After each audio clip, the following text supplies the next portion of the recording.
Well, hello again. Welcome again to another podcast, Down to Earth but Heavenly Minded. I'm your host, Risch, and today we're looking at an article by F.B. Hull, Looking for a City. So, with that said, let's get the article up.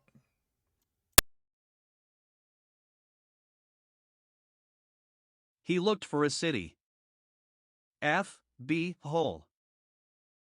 Extracted from Scripture Truth, Volume 31, 1939, page 181. In the book of Genesis, the history of Abraham occupies just a little more space than the whole history of things from the creation up to the time of his birth. In the New Testament also there are many references to him, and in Hebrews 11, after brief notices of Abel, Enoch and Noah, quite a number of verses are occupied with him. All this testifies to the great importance of certain features marking his story. We specify three of them. There was given to him the first of the special revelations of God's name, he was the first to receive a divine call, and in him first was faith declared to be the way of righteousness. No one had ever been accounted righteous before God except on the principle of faith, hence in Hebrews 11, the Spirit of God directs our thoughts to righteousness by faith in connection with Abel. Still, in the actual history, as unfolded in Genesis, this foundation truth did not come clearly to light until Abraham believed in the Lord, and he counted it to him for righteousness, Genesis 15 verse 6. In Hebrews 11, however, since this truth is stated as to Abel, we do not find it repeated as to Abraham. We start rather with the call of God. That call was to get out of all his old associations, whether national, social or domestic, and go to the place of God's choice, and we read that, in response to that call he went out, though he did not know whither he went. All his old associations were of an idolatrous nature, and hence the separation was to be complete, and all links of whatever nature were to be cut.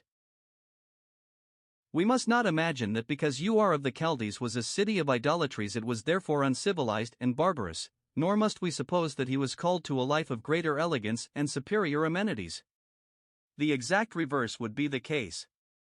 Ur was a city of elaborate civilization, as recent excavations have proved, and in the land of Canaan Abraham had to adopt the nomadic life with a tent and an altar. From the viewpoint of his earthly circumstances he was a great loser by obeying the call of God. He exchanged a place of comfort and luxury for a life of wandering with its attendant discomforts. Moreover, the land of Canaan was at that time inhabited by tribes which were sunken in idolatry as much as the people of Ur, if not more so. Therefore it was that God did not break Abraham's links with Ur to allow him to settle down and form fresh links in Canaan. Afterward he was to receive that land as an inheritance, but that would be under different conditions. All through his long life Abraham was a stranger. Abraham's response to the call of God and his going forth from Ur was an act of faith, and this act was the introduction to a life of faith. We read that, by faith, he sojourned in the land of promise, as in a strange country. Not once did he settle down as an inhabitant of the land that had been given to him, although his sojourn there lasted for exactly a century. For all that time he maintained his strangership in faith. In all this, Abraham's history sets forth typically the position of the believer today, and is full of instruction for us. We are not called to leave any particular city or country, nor to come out of our domestic circles. The heavenly calling that has reached us is really more sweeping than this, for it involves our being delivered from this present evil world, Galatians 1 verse 4. The word here for world is really age, a word of wide significance, covering the whole course of the world system. Our links with the present evil age are to be cut, though we still dwell in the same place and under the same circumstances as before our conversion. Sometimes this has not been understood. In earlier times, for instance, it was thought that if men really wanted to live separate and holy lives they must retire behind high walls, and hence arose the monastic system. By this means they shut themselves in from a good many evil people, but not from this evil age, for they carried within their own persons all its evil principles. The same idea still persists, though in different forms, in unexpected quarters. If we are really delivered from this evil age, we shall not come under an unequal yoke with unbelievers, which yoke involves fellowship, communion, concord, part with an agreement with unbelievers, as is shown in 2 Corinthians 6 verses 14 to 16. But even so we shall need to know the power of the cross of Christ in our own hearts and lives, so that the world indeed is crucified to us and we to the world. Of how many of us can it be said, having heard the call of God, he went out in response? And again, of how many of those who do make some response can it be said, he was content to sojourn as in a strange country? These are searching questions for us, especially today, when the attractions of the age are so multiplied. It is quite certain that no satisfactory answer to these questions is likely, unless it can be said of us, as of Abraham. He looked for a city which has foundations, whose builder and maker is God. Here, then, is the secret of Abraham's remarkable career. His faith bestowed upon him telescopic vision.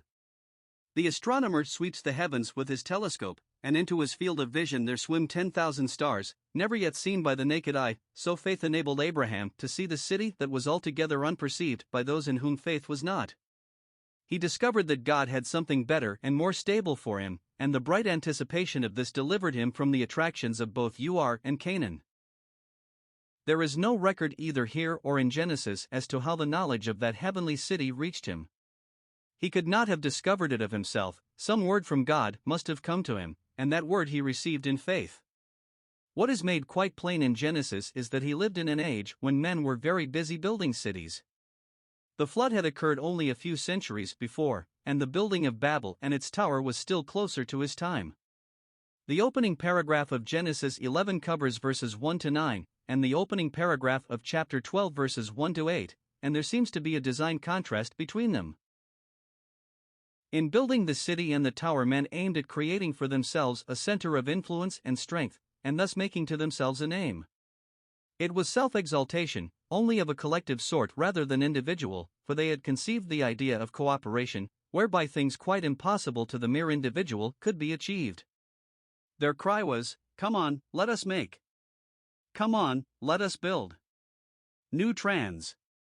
The antediluvian age had been one of intense individualism, and ended with violence as the hand of each was against his fellow. The post-diluvians had a bright idea: they would stop senseless competition and combine. Now, just when men were aiming at solidarity, God introduced scattering, and soon after he called Abraham. Men were saying come on, when to Abraham God said, "Get thee out." When they were urging combination, God commanded separation, and Abraham obeyed. When men had their city and their tower, Abraham had a tent and an altar. In their cities men seek that which is settled and permanent, whereas a tent is connected with a transitory state of things. A tower is built to provide security and defense, as far as it is humanly possible, but an altar speaks of God, and of maintaining contact with Him. Abraham spent his life outside the cities of men because he had in view the city of God that is yet to be, a city which has foundations. There seems to be a plain inference here that the cities of men lack foundations. Their material foundations may be sound enough, but right moral foundations are sadly lacking.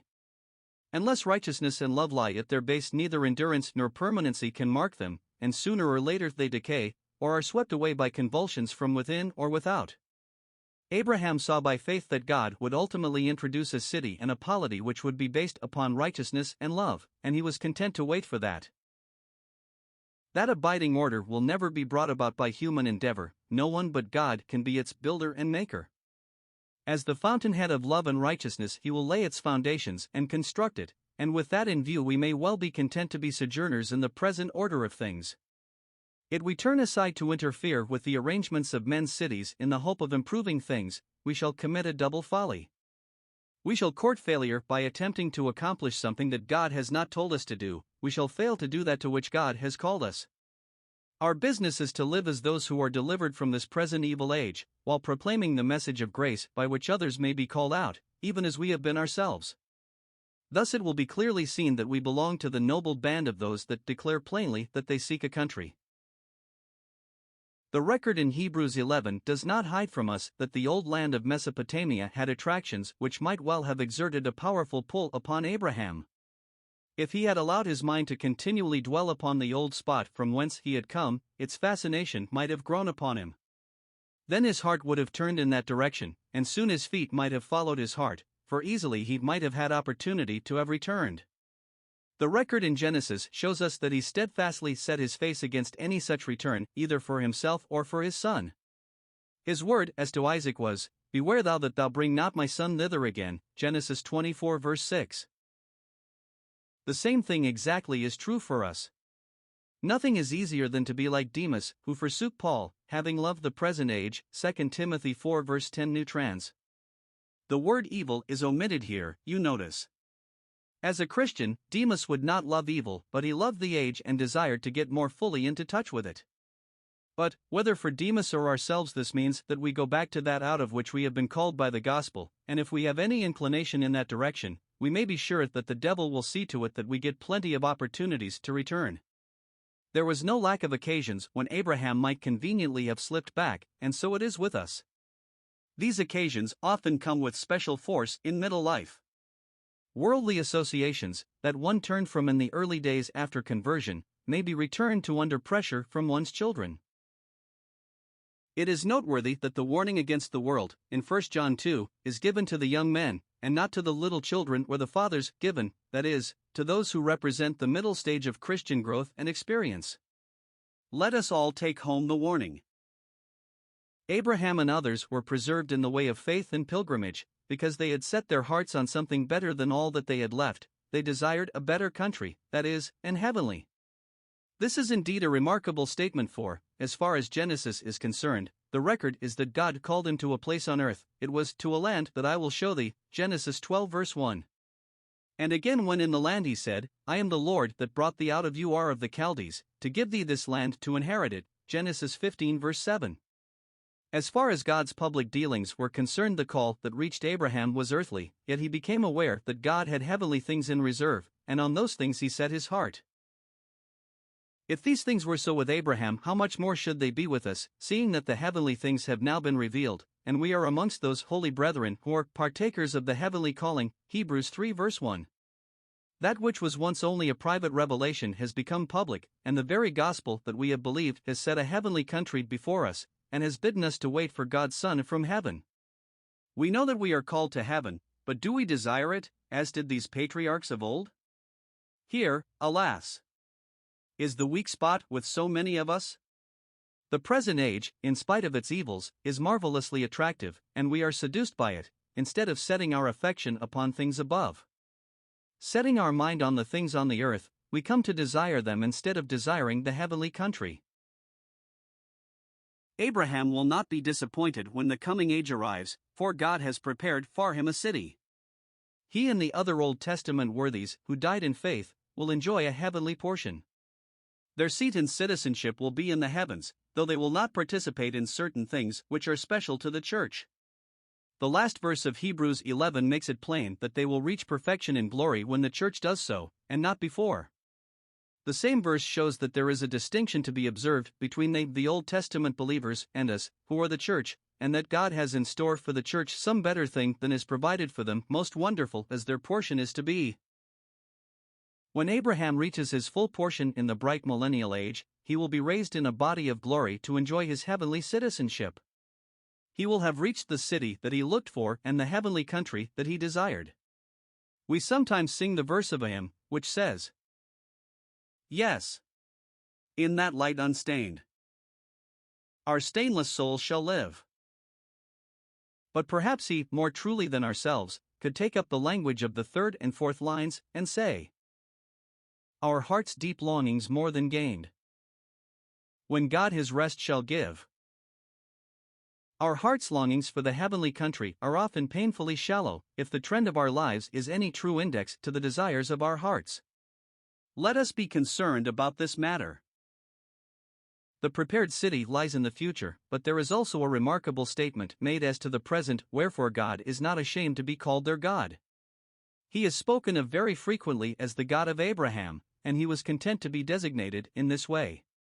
In Hebrews 2 we read of Christ as the captain of our salvation, and he is not ashamed to call us brethren, but that is because we are sanctified as being all of one with himself, the sanctifier.